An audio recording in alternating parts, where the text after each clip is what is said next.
Hello, welcome to our channel. Today we will show you different beautiful decoration arts.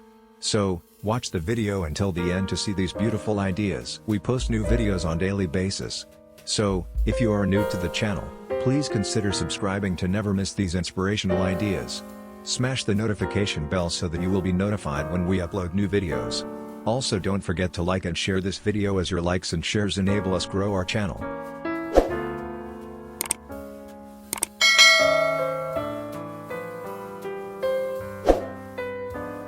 Creative uses of wood in home decoration. The use of wood in contemporary interior design in Dubai reinterprets concepts such as statement walls, high beams, completed ceilings, and treated floors. Wood spontaneously provides decency to homes where steel and concrete have been intensely employed because of its earthly tone and natural texture. It gives the space a grounded feel and offers modern rooms a touch of rustic inspiration. Family rooms with wooden panels were popular in the 1980s, but today's wood-clad walls in Dubai are inspired by the elegant simplicity of Arabic design and overseas minimalism. For example, instead of using dark colors, neutral tones are frequently used to create a calm environment that is simple to decorate with a monochromatic color scheme or an unexpected flash of color. Interior designers in Dubai can utilize wood panels as a feature corner wall to add variety and contrast to the simple concrete, brick, or stone surroundings.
Well viewers, that's all we have for today. Which ones did you like? Share us your thoughts in the comment section. We hope you've enjoyed our today's content. If you do, please consider subscribing to our channel if you haven't already, and also smash that notification bell so that you will be the first one to be notified when we upload new videos. Thank you for watching until the end. We look forward to seeing you in our next video. Until then, stay safe and stay blessed.